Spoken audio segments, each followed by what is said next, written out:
कल मैंने आपको चतुर्थ श्रेणी कर्मचारी में जो स्क्रूटनी फॉर्म अपन भरते हैं उससे संबंधित आपको वीडियो प्रोवाइड करवाया था कि एसएसओ आईडी में उसको किस प्रकार से भरना है। लेकिन लास्ट में अपन ने जो अटेस्टेशन फॉर्म है उसके बारे में बात नहीं की थी। तो काफ़ी अभ्यर्थियों के कमेंट आए थे कि अटेस्टेशन फॉर्म भी ऑनलाइन किस प्रकार से भरना है वो एक बार बता दीजिए। तो अपन उसी के बारे में इस वीडियो में बात करेंगे।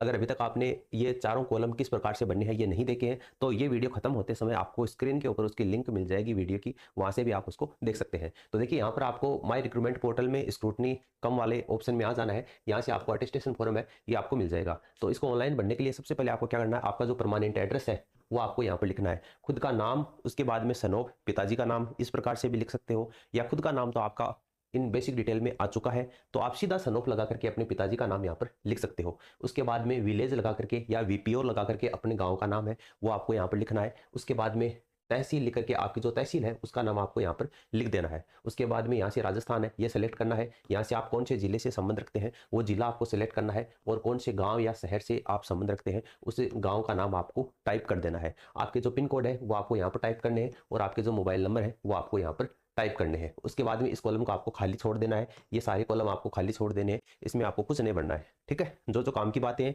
सीधे अपन टू द पॉइंट उसी की बात करेंगे। ठीक है, तो ये आपको खाली छोड़ देना है, यहाँ पर कुछ नहीं भरना है। उसके बाद में आप अगले पेज पर आओगे तो कुछ इस तरीके से आपको अगला पेज दिखाई देगा, यानी कि आपकी जो फैमिली की डिटेल है वो आपको भरनी है। तो इसमें आपको ज़्यादा माथापच्ची नहीं करनी है। आपके माताजी का नाम और आपके पिताजी का नाम, दो चीज़ें भरनी आपको कंपलसरी है। तो ये तो आपको भरनी ही पड़ेंगी क्योंकि पिताजी का नाम और माताजी के नाम की जगह स्टार लगा रखा है। बाकी हस्बैंड वाइफ की डिटेल आप देना चाहो तो ठीक है, वरना इसको खाली छोड़ सकते हो। सिस्टर और ब्रदर की जो डिटेल है उसको भी आप यहाँ से खाली छोड़ सकते हो।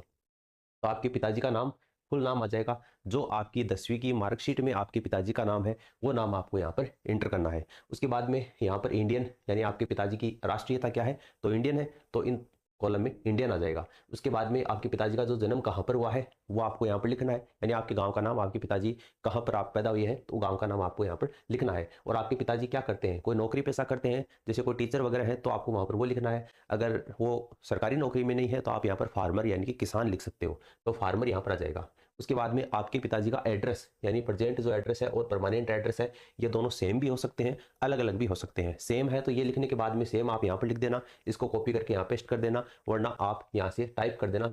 विलेज के बाद में आपके पिताजी का विलेज यानी आपके खुद का विलेज आ जाएगा। तहसील के बाद में आपकी तहसील लिख देना, उसके बाद में स्टेट राजस्थान लिख देना और पिन कोड लिख देना।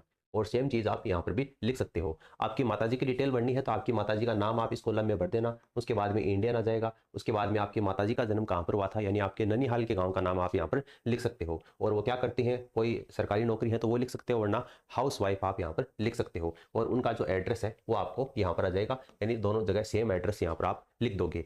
अगर आप फॉर्म भरने वाले अगर लड़का है और उसकी शादी हो चुकी है तो अपनी वाइफ का नाम यहाँ पर आ जाएगा, इंडियन आ जाएगा, और यहाँ पर आपके ससुराल का नाम आ जाएगा। ठीक है, हाउस वाइफ है तो हाउस वाइफ, कोई नौकरी करती है तो वो आ जाएगा, और वो डिटेल यानी सेम इसी तरीके से आएगी। ब्रदर और सिस्टर भाई बहन की डिटेल भी आप लिखना चाहो तो लिख सकते हैं, वरना इसको आप खाली छोड़ सकते हैं। इतना करने के बाद में आपको क्या करना है, अगले पेज पर आना है। यहाँ पर जो आधार कार्ड है उसके नंबर लिख देना। उसके बाद में आप क्या हो, इंडियन हो तो यहाँ पर इंडियन आ जाएगा, और आपकी डेट ऑफ बर्थ है वो आपको यहाँ से सेलेक्ट करनी है और यहाँ पर इंटर कर देनी है। उसके बाद में आपका जो present age on advertise norm, यानी कि एज कैलकुलेटर में आपको चले जाना है और आपकी जन्मतिथि डालनी है, और यहाँ से आपकी 1 जनवरी 2026 डालना है। दोनों के बीच में कितना एज का डिफरेंस होता है वो आपको देखिए, कितने साल, कितने महीने और कितने दिन, यानी ये अगर आप स्टेप बाय स्टेप फॉर्म भर के आए हो तो ये चीज़ पहले भी आ चुकी है, तो वहाँ पर जितना लिखा हुआ है वो आप यहाँ पर लिख देना। वरना इसके लिए मैंने आपको अलग से वीडियो प्रोवाइड करवा रखा है जिसमें एज कैलकुलेटर के माध्यम से अपन किस तरीके से एज को कैलकुलेट करते हैं, वो आप जरूर देखना। ऑफलाइन अटेस्टेशन फॉर्म भरने स्टेप बाय स्टेप मैंने वीडियो बना रखा है, वो आप देख लेना प्लेलिस्ट में जाकर के, वहाँ से आप भी ये भर सकते हो। और 10वीं की जो कक्षा है वो आपने किस एज में पास की थी, यानी आपके जन्म होने से लेकर और 10वीं की मार्कशीट में जो एज लिखी हुई है उन दोनों के बीच में जो एज है वो एज आपको यहाँ पर लिखनी है। उसके बाद में पहले सोबर्थ आ जाएगा यहाँ पर, ठीक है, आपके गांव का नाम यहाँ पर लिख देना। उसके बाद में स्टेट राजस्थान आ जाएगा और डिस्ट्रिक्ट आपके जिले का नाम यहाँ पर आ जाएगा। ठीक है, उसके बाद में डोमिसाइल यानी आपके मूल निवास की डिटेल है वो आपको भरनी है, तो यहाँ से राजस्थान आ जाएगा। आपके जिले का नाम यानी सेम ये एड्रेस है, बस वही आपको यहाँ से भरना है और कुछ नहीं करना है। यहाँ पर रिलीजन है ये हिंदू आ जाएगा। ठीक है, SC ST से आप बिलोंग करते हो जनजाति से तो इसमें ऐसा आएगा, वरना आपको ये नो करना है।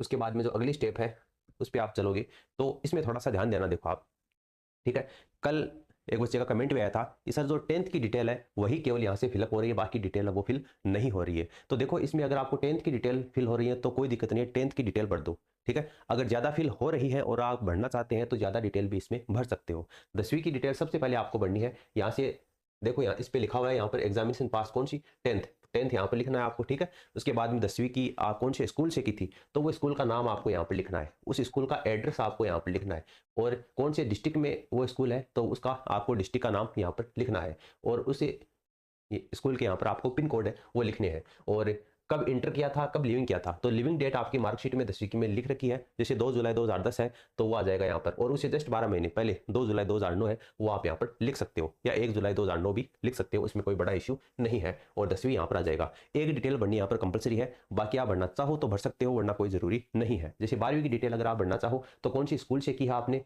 तो वो इस स्कूल का नाम आ जाएगा। अब बहुत से बच्चों का ये भी कमेंट आ रहा था कि हमने 10वीं और जो 12वीं है वो ओपन बोर्ड से की है, ठीक है।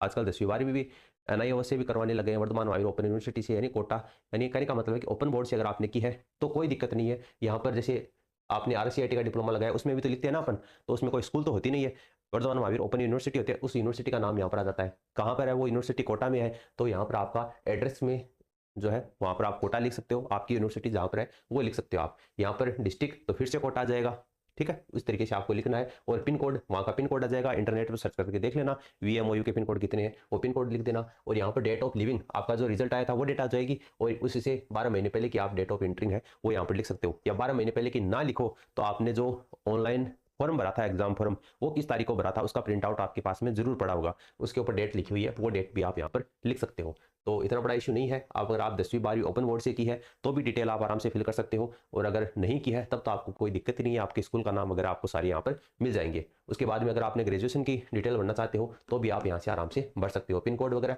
ये सेम चीज़ें हैं वो भरनी है जो मैंने आपको ऑफलाइन अटेस्टेशन फॉर्म भरते समय बताई थी, वही डिटेल आपको यहाँ पर भरनी है। बाद में इसको आप खाली छोड़ सकते हो, यहाँ पर आपको भरना कोई कंपलसरी नहीं है। उसके बाद अगले कॉलम में चले तो यहाँ पर आपको कुछ नहीं भरना है, ठीक है। इस कॉलम में भूल से भी आपको यस नहीं कर देना है, ठीक है। इसमें आपको यस नहीं करना है, इसको आपको सारे जो ऑप्शन है इस पर नो नो ही करना है, ठीक है। सब में स्टार लगा हुआ है ये भी देखना, ठीक है, सब में स्टार लगा हुआ है, कहीं पर आपको यस नहीं करना है, सब में आपको नो करना है। अगर यस कर दोगे तो यहाँ पर प्रॉब्लम हो जाएगी, ठीक। आगे यहाँ पर भी आपको यस नहीं करना है, नो ही करना है। और लास्ट में अगर आप पर कोई FIR हुई है तो यहाँ पर यस करके आप उसकी डिटेल दे सकते हो, ठीक है, वरना आपको ये खाली छोड़ देना है। और 2 साक्षी के नाम है वो आपको यहाँ पर लिख देने हैं।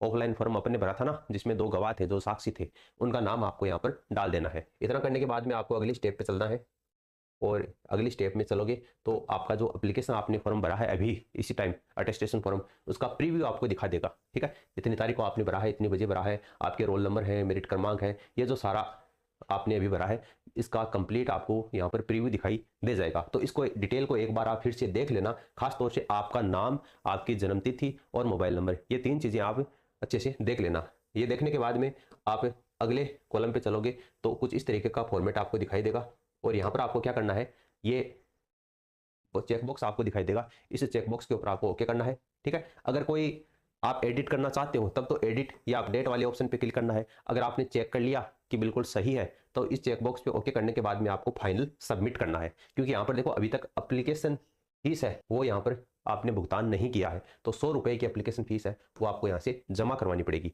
तभी आपका जो फॉर्म है वो सबमिट होगा। तो यहाँ से फाइनल सबमिट करोगे तो एक विंडो आपके सामने खुल जाएगी, और वहाँ से आप UPI के माध्यम से 100 रुपये जमा करवा सकते हैं, और उसके बाद में ये जो आपके सामने फॉर्म है इसका प्रिंट आउट लेकर डॉक्यूमेंट से वेरिफिकेशन करवाते समय आप ये ले जा सकते हैं, ठीक है। तो इस तरीके से आपको ये जो अटेस्टेशन फॉर्म है ऑनलाइन ये किस प्रकार से भरना है, उम्मीद करता हूं कि आपको समझ में आ गया होगा। अगर अभी भी आपके मन में कोई डाउट है तो आप नीचे कमेंट सेक्शन में कमेंट करके पूछ सकते हैं, और इस वीडियो को अपने दोस्तों के साथ में आप शेयर कीजिए जिन्होंने पे भी फॉर्म नहीं भरा है या भर दिया है, तो अगर उनसे कोई त्रुटि हो गई है तो वो यहाँ पर देख सकते हैं। मिलते हैं नेक्स्ट वीडियो में, धन्यवाद।